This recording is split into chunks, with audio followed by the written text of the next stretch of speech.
जय गुरु जी संगत जी, जय गुरु जी, शुक्राना गुरु जी।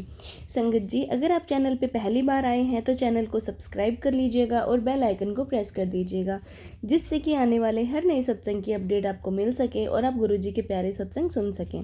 संगत जी, आप भी हमारे साथ अपने सत्संग शेयर कर सकते हैं। अब मैंने डिस्क्रिप्शन में व्हाट्सअप नंबर और ईमेल आईडी दिया हुआ है, वहाँ जाके आप हमारे साथ अपना सत्संग शेयर कर सकते हैं। संगत जी, आज हम सुनाएंगे एक आंटी जी का सत्संग। जय गुरु जी, शुक्राना गुरु जी। ये मेरा बहुत सारे सत्संगों में से एक और सत्संग है। छोटी छोटी सी बातें हैं, क्योंकि बड़ी बड़ी बहुत मैजिकल बातें मैं ऑलरेडी शेयर कर चुकी हूँ, लेकिन ये छोटी छोटी बातें भी अब छोटी छोटी लगती हैं, क्योंकि हमें गुरु जी से जुड़े हुए टाइम हो गया है और हम हर दिन इतने सारे मैजिक और मिरेकल्स देखते हैं कि अब ये सब छोटे लगते हैं। पर एक टाइम था जब ये चीज़ें बहुत बड़ी होती थी। तो मिरेकल्स फिर से वही हैं कि गुरुजी वो सब जानते हैं जो हम किसी वजह से बोल भी नहीं पाते, किसी के साथ शेयर भी नहीं करते, पर उसका स्ट्रेस लेते रहते हैं। तो मैं एक डॉग लवर हूँ और एक डॉग लवर ही समझ पाएगा इन इमोशंस को, लेकिन मैं फिर भी आपके सामने बताने की कोशिश करती हूँ कि मेरे वर्क प्लेस पर 2 डॉग्स हैं जिनको मैं फ़ीड करती हूँ, जो मुझे प्रोटेक्ट करते हैं और बहुत प्यार करते हैं। और मतलब लेकिन बाकी सब डॉग लवर्स नहीं है मेरे आसपास, और लोग थोड़ा डरते भी हैं। और उनमें से एक डॉग शायद थोड़ा यंग एज का है, तो वो बहुत नॉटी भी है। तो वो सिर्फ पाउंस करता है बस, क्योंकि उसको शरारत करने का मन होता है। But not everybody understands that emotion. तो और लोगों को डर भी लगता है। तो मुझे ना बहुत अंदर से डर था कि सब लोगों को इतना डर लगता है तो कोई इनकी कंप्लेन ना कर दे, और कंप्लेन करने के बाद इनको उठा कर ले जाएंगे डॉग स्क्वाड वाले। ये डर मुझे हमेशा रहता था। मुझे थोड़ा सा स्ट्रेस था इसका, और मैंने कहा ना, ये एक इमोशन है जो एक डॉग लवर ही समझ सकता है, क्योंकि आप डॉग्स को अपने बच्चों की तरह प्यार करते हैं। तो मुझे थोड़ा सा डर तो लग रहा था, एंड उसका स्ट्रेस मुझे हमेशा रहता था। पर गुरुजी ने आज कुछ ऐसा किया कि मेरे बॉस को सही टाइम पर सही जगह पर भेज दिया। कुछ गेस्ट थे जो मेरे बॉस के लिए थोड़े इम्पोर्टेंट थे, और आज उन्हें जाना था। तो आज जब उनके जाने का टाइम था तो बॉस आए और उनसे पूछा कि कैसा रहा आपका एक्सपीरियंस। तो एकदम से उन्होंने बोला कि सब कुछ तो अच्छा था, बस ये डॉग से थोड़ा डर लग रहा था।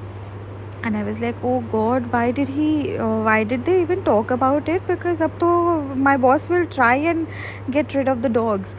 एंड अचानक से उन्होंने आगे ऐड किया, स्टार्टिंग में तो बहुत डर लग रहा था, लेकिन अब मुझे रियलाइज़ हुआ कि ये लोग बहुत प्रोटेक्टिव हैं। इनफैक्ट कभी कभी हम लेट हो जाते थे तो ये हमें वहाँ से यहाँ तक एस्कॉर्ट करते थे और बहुत ही सेफली एंट्रेंस तक छोड़ कर जाते थे।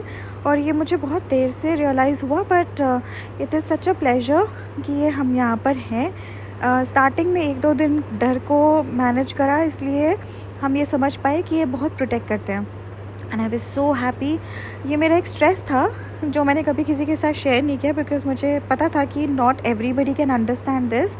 पर गुरुजी ने बिना बोले समझ लिया और सही टाइम पे सही जगह पे मेरे बॉस को भेज दिया। And I am so happy. Thank you Guruji, शुक्राना सो मच गुरुजी। और दूसरा सत्संग ये है आज का कि मेरे पीठ पीछे ऑब्वियसली वर्क प्लेस पे तो ये बहुत ही कॉमन चीज़ है, पॉलिटिक्स एंड एवरीथिंग, ये होते रहता ही है। और पिछले वाले रिकॉर्डिंग में मैंने ये पॉइंट मिस कर दिया था, तो मुझे अभी इंस्टाग्राम पे मैसेज दिया है गुरुजी ने, पॉलिटिक्स वाला, ऑफिस पॉलिटिक्स वाला। एंड मैं इसीलिए री रिकॉर्ड कर रही हूँ सत्संग। और मैं बताना चाहती हूँ कि हाँ, मेरे ऑफिस में कोई पॉलिटिक्स करने की कोशिश कर रहा था मेरे अगेंस्ट, वो मुझे पता चल गया। पर उसका जो पूरा का पूरा गेम था वो गुरुजी ने एकदम टर्न ओवर कर दिया और पलट दिया पूरा का पूरा गेम। एंड उस जगह पे मेरे बॉस को भेज दिया, और उन्होंने खुद विटनेस कर लिया कि किस तरह से मैं काम कर रही हूँ और कितना ऑर्गेनाइज मेरा काम है, और जो मेरे बारे में रूमर्स फैला रहे थे वो सारी कितनी गलत हैं। सो वो उन्होंने खुद ही विटनेस कर लिया। अगेन मेरे बॉस को राइट टाइम पर राइट जगह पर भेजकर मेरे अगेंस्ट काम करने वाले सारे लोगों का गुरुजी ने बहुत अच्छे से जवाब दिया, जहाँ पर ना मुझे उनकी बहुत ज़्यादा बुराई करने की ज़रूरत पड़ी, ना उनके एंटी बोलने की ज़रूरत पड़ी। बस गुरुजी ने अपने आप सब ठीक कर दिया। और तीसरा मिरेकल तो मैं आपको बता ही चुकी हूँ कि मैं ये रिकॉर्ड कर रही हूँ और मैं भूल गई थी, और गुरुजी ने अचानक से मुझे हिंट दे दिया कि ये भी आपको रिकॉर्ड करना है, बिकॉज़ आई एम श्योर किसी न किसी संगत तक ये पहुँचना बहुत इम्पॉर्टेंट होगा आज। और इसके अलावा मुझे आज घर जाना था, पीक आवर्स में निकली थी, और आज पापा ने बोला था थोड़ा जल्दी आने के लिए, और मेरा मन था कि पापा ने अगर बोला है तो मुझे थोड़ा जल्दी पहुंचना चाहिए, लेकिन पीक आवर्स में निकली हूँ तो ऑब्वियसली 1.5 घंटा तो लग ही जाएगा, 1-1.5 घंटा। ऊपर से पता चला कि पेट्रोल भी नहीं है, तो पेट्रोल भी भरवाना पड़ेगा, उसमें भी टाइम लगेगा। तो मैंने बस गुरुजी से ऐसे छोटा सा निकलते वक्त इतना ही बोला था कि प्लीज़ गुरुजी आज ट्रैफिक मत दिलवाइएगा रोड पर। इतने पीक आवर्स में निकली थी, ना ट्रैफिक ना मिलना तो इम्पॉसिबल था, और उसके ऊपर मुझे पेट्रोल भी डलवाना था, एंड ये सारा का सारा काम गुरुजी ने करा दिया, और मैं विद इन 30-35 मिनट्स घर पहुंच गई, और मैं अच्छे से टाइम स्पेंड कर पाई पापा मम्मी के साथ, which is so amazing. Thank you Guruji, शुक्राना सो मच गुरुजी। और उसके अलावा मैं एक जगह बहुत कंफ्यूज हो गई थी, क्योंकि मुझे एक मैसेज मिला जहाँ पर गुरुजी ने लिखा था कि अब मुझे कोई और उपाय करने की ज़रूरत नहीं है, सब ठीक है।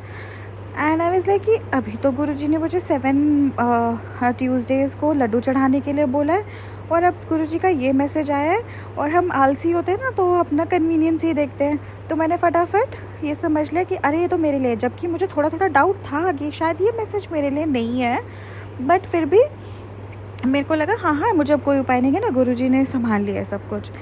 और मैं ड्राइव करने लगी, तभी गुरुजी ने एक सत्संग भेजा जिसमें उन्होंने मुझे थोड़ी सी प्यार भरी डांट लगा के बोला कि तेरे को कुछ समझ ही नहीं आता और ये काम कर।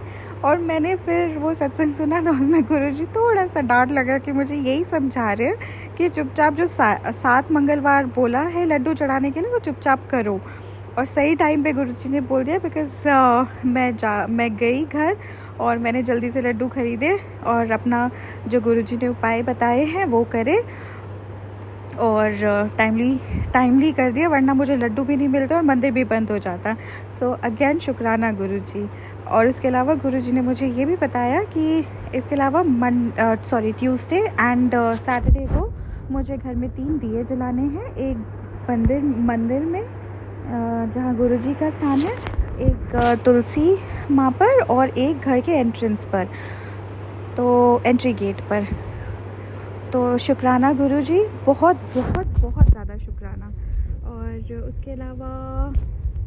उसके अलावा एक और सत्संग है जो कि अगेन छोटा सा है, बट समझेंगे तो बड़ा है। तो मैं ऐसी मन में सोच रही थी कि हर कोई 777 की ब्लेसिंग या 777 की ब्लेसिंग की बात करते, गुरुजी तो मुझे दिखाते ही नहीं है 7 की ब्लेसिंग। और बहुत देर से मेरे आगे कार चले जा रही थी, उस पर भी कोई 7 नहीं, मेरे को जो कार ओवरटेक कर रही है उस पर भी कोई 7 नहीं।